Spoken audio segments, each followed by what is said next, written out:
Mr. President, you couldn't follow this president's tweets with a roadmap, a GPS, a flashlight, and a program. It's impossible to understand the policy of this administration or of this country.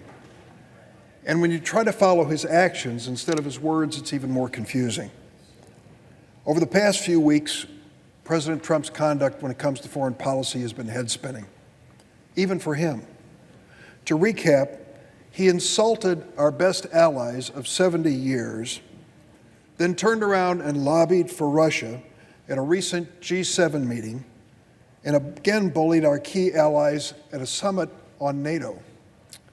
He then met privately with Russian President Putin and then held a press conference with him in which President Trump blamed America and defended Putin's words over the expertise of his own government intelligence agencies.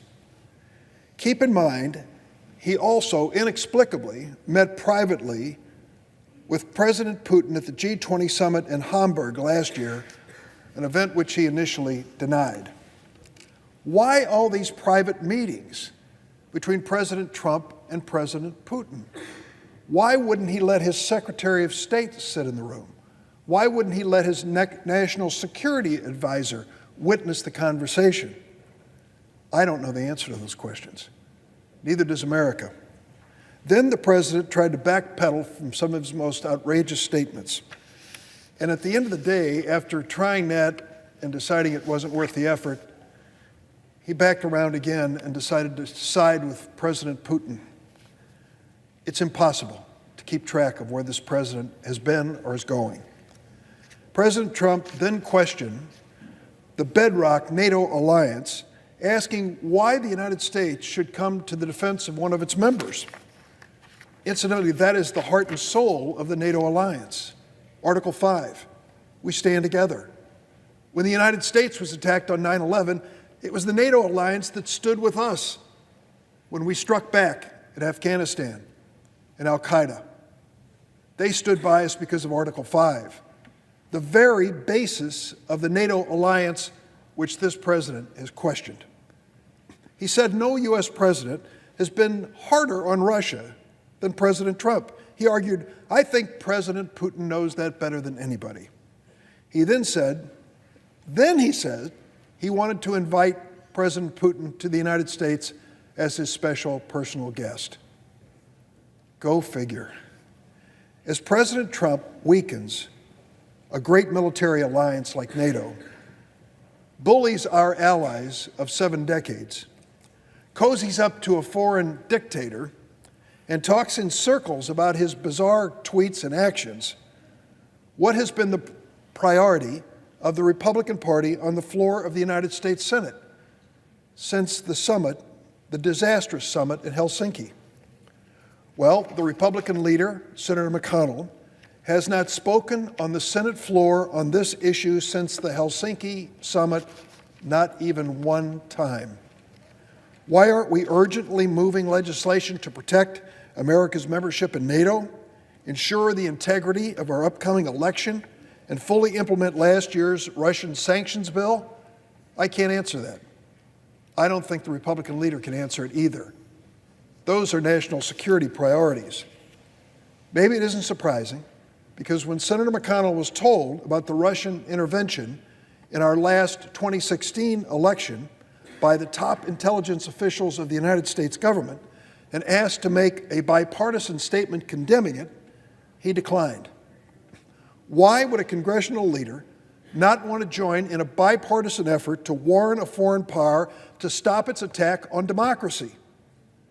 And why the silence on this floor, on that side of the aisle, since the Helsinki Summit Conference? There is not absolute silence. I will commend my ailing but often respected and quoted colleague John McCain in Arizona, who sends messages from his home back to this chamber, to the United States Senate. What did he call the Helsinki Summit? Quote, one of the most disgraceful performances by an American president in memory. Close quote. John McCain has never been one to mince words, and I have to say that quote hit the nail on the head. And I want to put another word in here. Every time I hear politicians and all the smartest people on earth on television referring to what happened in the 2016 election as the Russians meddling in our election, heard that term? Meddling in our election? If a seasoned criminal broke into your home to case it for a later burglary, would you say that burglar was just meddling? No, breaking and entering might be the proper term. That's what happened with the Russians in the 2016 U.S. election.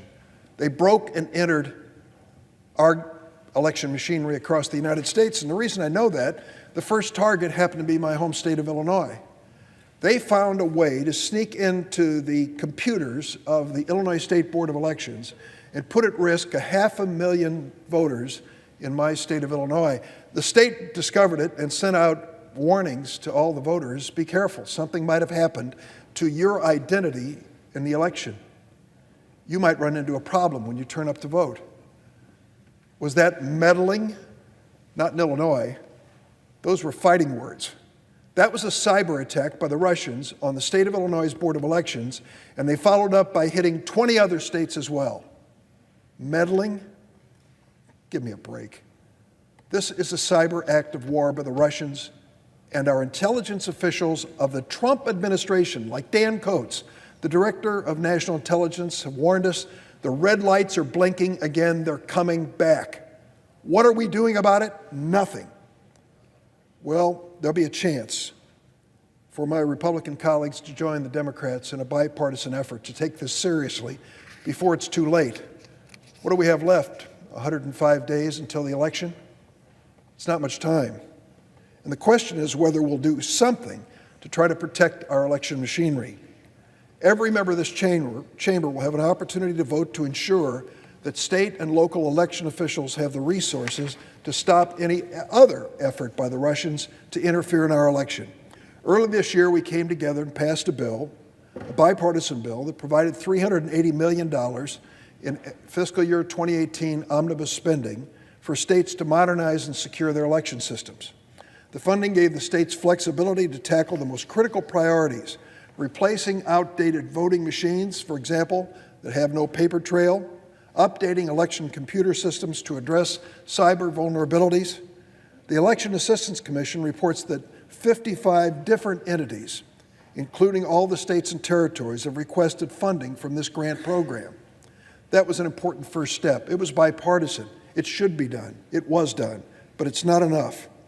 After the 2000 election and months of news coverage about hanging chads and butterfly ballots, Congress passed the Help America Vote Act to address the outdated election infrastructure in America. We authorized $3.8 billion to respond to this issue. A few months ago, we authorized 1/10 of that to respond to the Russian threat. Well, we need to respond to that threat in a much more robust manner. I've received a memo from our election authorities in Illinois specifying what they need to do to be more certain that their election operations and machinery are intact. And virtually every state can provide me with a similar memo. We need to respond to this threat in a meaningful, robust manner. We know full well in Illinois what the Russians could have done to us. If they had taken those 500,000 voter IDs and simply changed one number in the street address of each voter, let me tell you what would have happened. When I turned up to vote in Springfield, Illinois, and listed my home address, they would have said, no, that address doesn't match our records. You can vote a provisional ballot if you wish. We'll look into it later. That could have happened thousands of times. Thank goodness it didn't. But that's the extent of our vulnerability. It is a suggestion of what we might face again from the Russians, according to our own intelligence agencies. Last year, the Department of Homeland Security notified election officials in 20 other states that Russians attempted to hack into their systems, including Texas, Iowa, Florida, Mr. President, your home state of Arizona, Oklahoma, Alabama, Pennsylvania, Alaska, Colorado, North Dakota, Wisconsin, and Ohio. We have to make sure that we're prepared for future attacks on our democracy.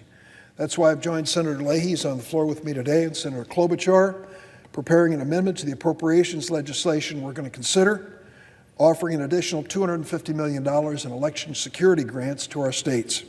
When a similar amendment was offered at committee markup last month, we heard it was too early to talk about additional funding, that we need to wait and see if the $380 million earlier appropriated would be spent. Well, we know the answer. It's been spent. At a recent Senate Rules Committee hearing, Cook County Director of Elections, Noah Pretz, explained that though the $380 million was greatly appreciated, more resources are desperately needed. He went on to say, given the costs of regular technology refreshes and support for human resources with cyber capacity, the needed investment is very large. End of quote. Last week, when asked if the $380 million was enough to address the problem, the president of the National Association of Secretaries of State said, quote, no.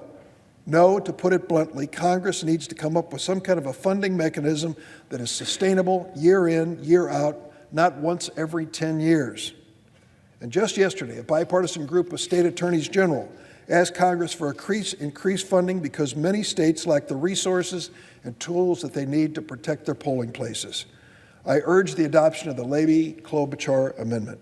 Mr. President, it's also time for the majority to heed former Senator Bill Frist's sage advice when he wrote recently in the Washington Post, patriotism should always take priority over party. Mr. President, I know you know that personally, and you've proven it. Senator Frist went on to say, staying silent is no longer an option. I yield the floor.